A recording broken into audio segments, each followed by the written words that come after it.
Back in 2020, I uploaded a video about the story of the man from Taured. I have had some thoughts about maybe remaking the video, but I've been more interested in making videos about different cases that may not be as well known as this particular story. But recently, YouTube was being YouTube, so it gave me a reason to remake the video. So I rewrote the script. Let's dive into the man from Taured.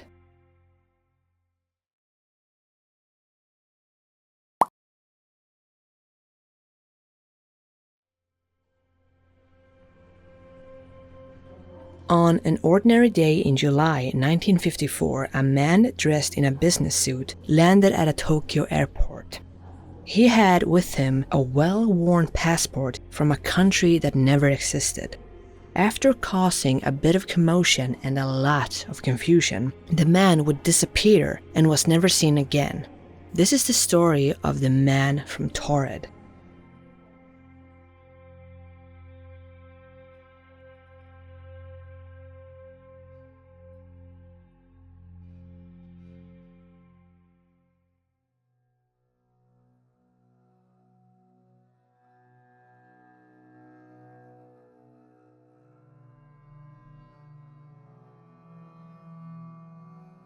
It was July 1954, Haneda Airport in Tokyo, Japan. A man disembarks a plane flying in from Europe. He is a neatly dressed Caucasian man, middle-aged with a beard. There is nothing that makes this man stand out in the crowd. When he arrives at the counter, he casually hands over his passport to be stamped. But there is something strange about his passport. It looks authentic, but it's issued by a country called Taured, a country that doesn't exist and never has existed. This causes the customs officer to grow suspicious, and the man was then taken away for interrogation. Despite being visibly annoyed, frustrated, and confused, the man answers all of their questions in fluent Japanese.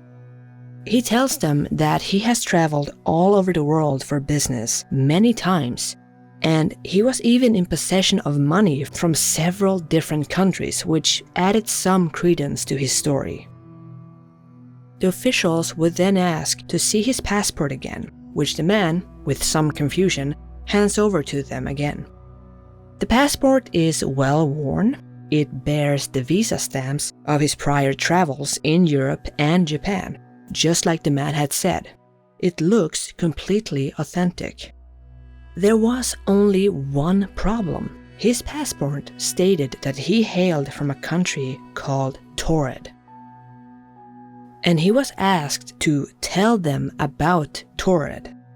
According to the traveler, Taured was supposedly located right on the border between France and Spain. And the officials then grabbed a map and asked him to point the country out to them. When he was given a map, he then pointed to a small country that was between the border of France and Spain. But the country he pointed to was not Taured. It was the Principality of Andorra. Looking at the map, the man would become even more agitated and even more confused.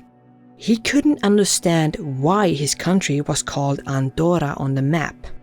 The officials would then tell him that Taured isn't a real place. But the man argued with them. He insisted that Taured did exist, had existed for more than 1,000 years, and that he had never even heard of Andorra. Realizing that they were not getting anywhere with this interrogation, the officials decided to look into the details that they had gotten from the man. They would contact the company that the traveler said that he was meeting with. The company did exist, but when they were contacted, they said that they had never heard of this man or even the company that he claimed to work for. So the police then decided to look into this company. The company that the man claimed that he worked for didn't exist either. Neither did the bank that was listed on the man's checkbook. The officials then decided to contact the hotel that the man said that he was going to stay at. The hotel itself did exist, but no one at the hotel had even heard of this man.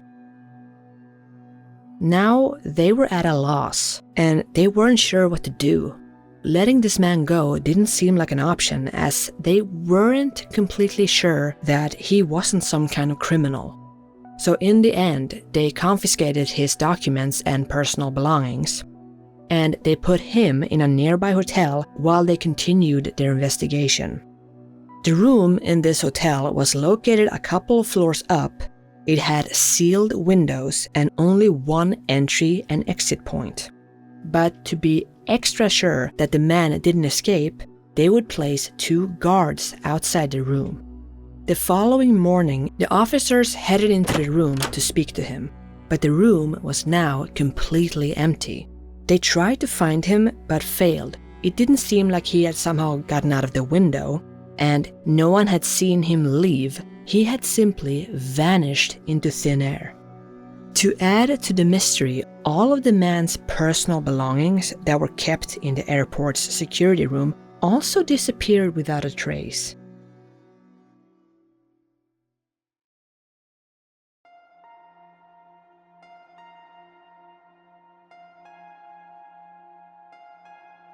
Before we look at the incident that might be a precursor to the story of the man from Taured, let's take a quick look at some other stories of people claiming to be from a place that doesn't exist.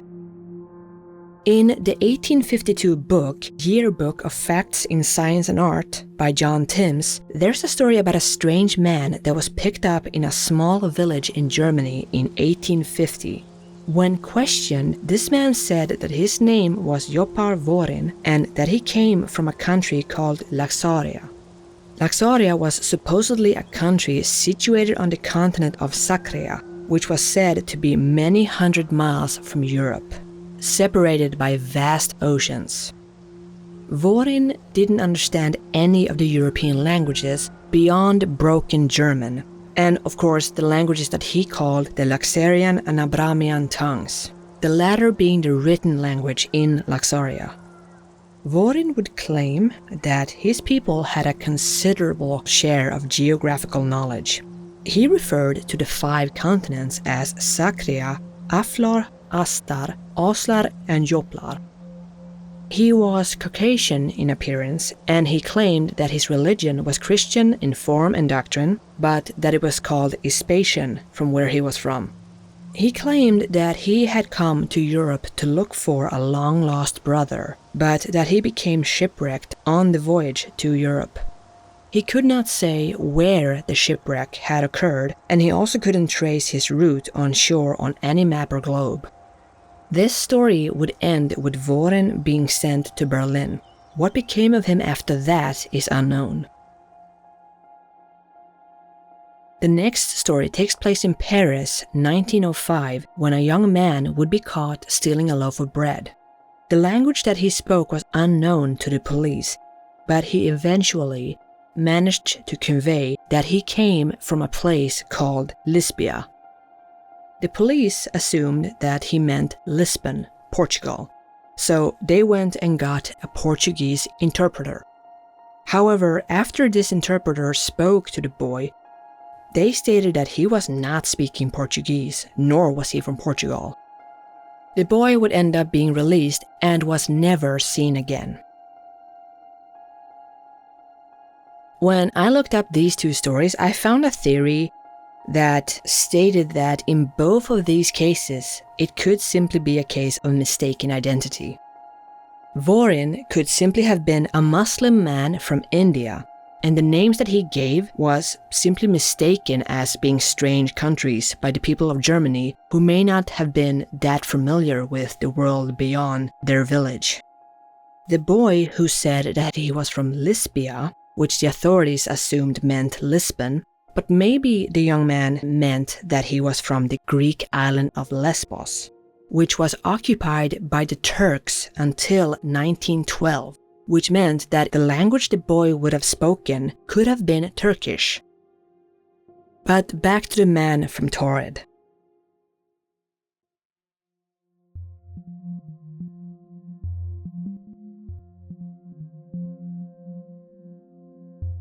One detail I didn't mention in my original video is the story of a man that was detained in 1960 in Japan for alleged document fabrication.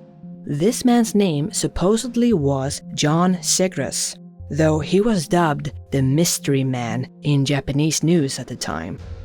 This incident involving Zegrus is believed to have evolved into a lot of different urban legends, one of which being the man from Taured. In October 1959, John Zegrus would enter Japan with his Korean wife. Then, 3 months later, he was suspected of identity fraud and would be arrested. When he was being interrogated, he had quite the story to tell. He said that he was born in the US, but that he had moved to the UK where he would attend high school. He said that he had served as a pilot for the Royal Air Force during the Second World War, and even claimed that he had been captured by the Germans at one point. Then, after the war, he moved to Latin America, where he lived for a time. Then, at some later point, Zegrus would become a spy for the Americans in South Korea. He also said that he had served as a pilot in both Thailand and Vietnam. But then, finally, when asked how he ended up in Japan, he said that he was assigned a mission by the United Arab Republic. This mission allegedly included recruiting Japanese military volunteers for the United Arab Republic. He also had a passport that was the size of a magazine, written in an unknown script that did resemble Arabic.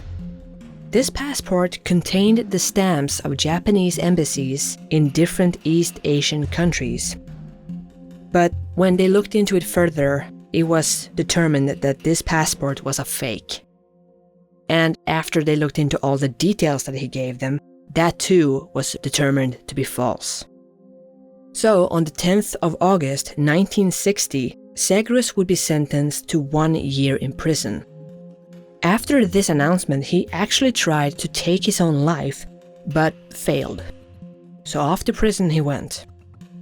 When he was released a year later, he was deported from Japan to Hong Kong, and his wife had been deported to South Korea.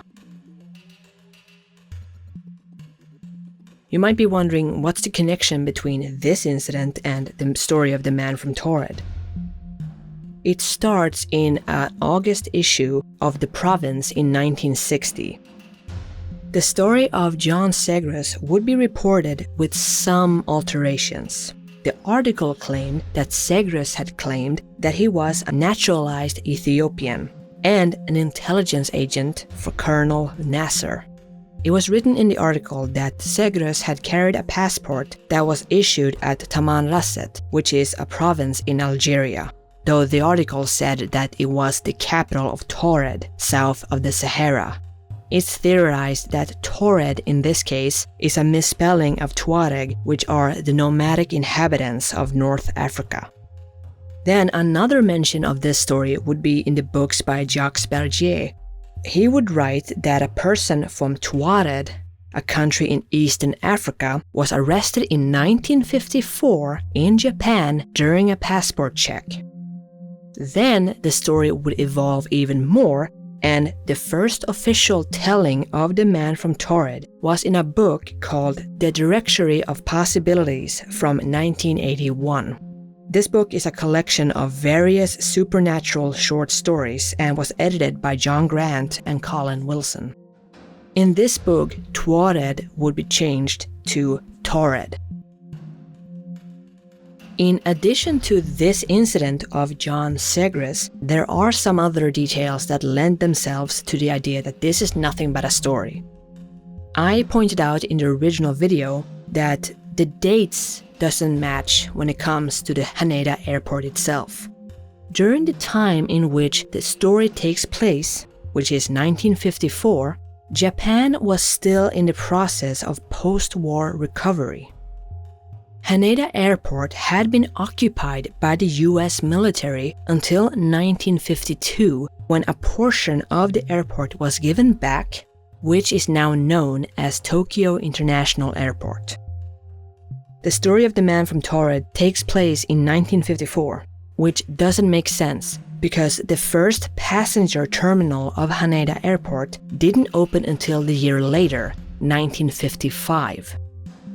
Also, if this story really happened 1954, then some of the people involved in this strange case could still be alive today. If an eyewitness came forward to talk about this strange event, it would add some credence to the story, but no one ever did.